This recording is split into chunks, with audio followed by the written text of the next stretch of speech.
দেখুন, কিছুদিন আগেই অসাধারণ এক হাদিস পড়েছি। এটা আমার দৃষ্টিভঙ্গি একেবারেই বদলে দিয়েছে। আপনাদেরকে এটা আগেও বলেছি যে আল্লাহ আমাদের সকলের জন্যই জান্নাতে ঘর বানিয়েছেন, প্রত্যেকটি মানুষের জন্যই।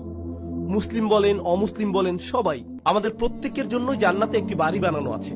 আমাদের জন্যই একটি পরিবার অপেক্ষা করছে। কেউ কেউ পরিবার বলতে বোঝেন যে তিনি আপনার আর আপনার পরিবারের জন্য জান্নাতের গ্যারান্টি আগেই দিয়ে রেখেছেন। শুধু কিছু মানুষ যেতেই চায় না, কিছু মানুষ জান্নাতেই যেতে চায় না, আর তাই জান্নাতে অনেক খালি বাসা যখন মানুষজন যাবে। আর আল্লাহ বলছেন এই ঘরগুলো উত্তরাধিকার হিসেবে মুমিনদেরকে দেয়া হবে। উলাইকা হুমুল ওয়ারিসুন, সেগুলোকে মুমিনদের জন্য উত্তরাধিকার হিসেবে দেয়া হবে। যারা নিজের পরিবার সহ জান্নাতে আনন্দ করতে চায়নি তাদের ঘর। আল্লাহ কোরআনে বলছেন আল্লাযীনা খাসিরু আনফুসাহুম ওয়া আহলিহিম ইয়াওমাল কিয়ামাহ, যারা নিজেদের আর নিজেদের পরিবারকেও হারিয়ে ফেলেছে বিচার দিবস। নিজের পরিবারকে কিভাবে বিচার দিবসে হারিয়ে ফেলে? কারণ পরিবার তো অপেক্ষাই করছিল, পরিবার তো জান্নাতেই ছিল, সুন্দর এক জীবন তো ছিল ওখানে। তাই আল্লাহ আযজা ওয়া জাল্লা এই আয়াতে বলছেন ইন্নাল্লাহা ইয়াগফিরুয যুনুবা জামিআ। দয়া করে খোলা কানে এই আয়াতগুলো, রমজানের আর যে কয়দিন বাকি আছে সেগুলোর সুযোগ নিন, নিজেদের জন্য আর আপনার পরিবারের জন্য হলেও। ইন্নাল্লাহা ইয়াগফিরুয যুনুবা জামিআ, আল্লাহ ক্ষমা করে দিবেন সমস্ত গুনাহ, সব একত্রেই।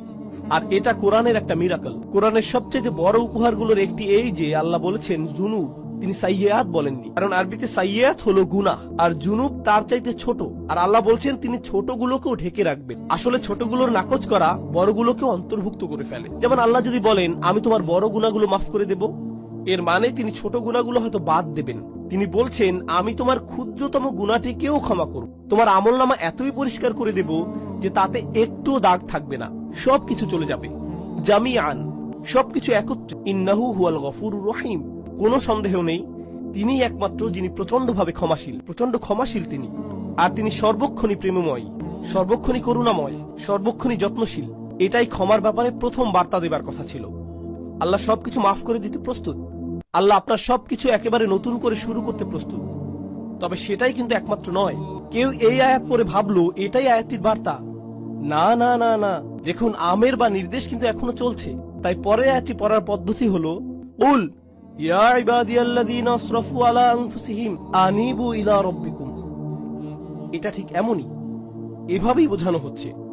এর মানে হলো আমার বান্দারা এখন যেহেতু জানো যে আমি সবকিছুই ক্ষমা করে দেব, আমার কাছে ফিরে আসো, নিজের মালিকের কাছে ফিরে আসো। এই বার্তার পরের অংশ এটাই।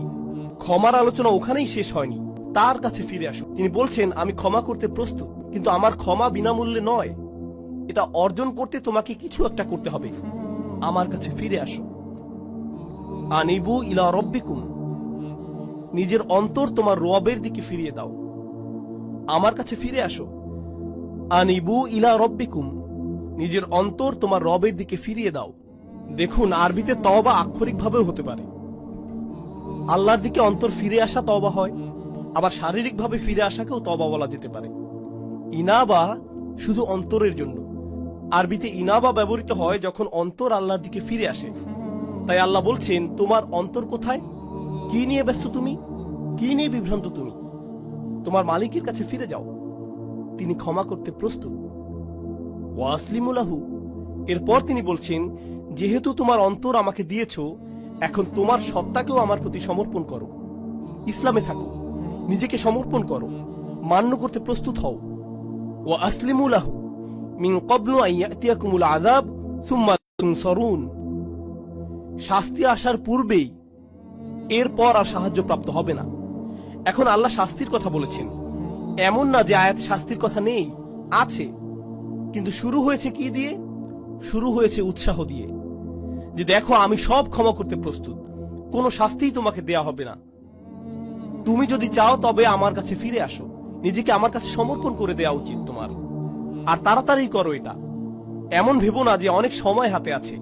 এমন লোকদের অন্তর্ভুক্ত হয়েও না বিচার দিবসে যাদেরকে বলা হবে তারা বাস্তুম, ভেবেছিলে তোমাদের হাতে অনেক সময় যে দেরি করলেও হবে, তাই না?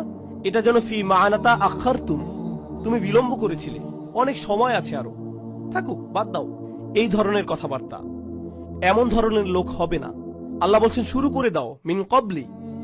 এই মিনকে বলে মিনাত তাজিল, শাস্তি আসার ঠিক আগে আগে। আমি বলছি শাস্তি হতে কিন্তু দেরি নেই, কাছেই। বিচার দিবসের কথা বললে অনেকে মনে করেন বিচার দিবস অনেক দেরি, তাই না? ইন্নাহুম ইয়ারাউনাহুম বাঈদা, তারা মনে করে ওটা হতে অনেক দেরি।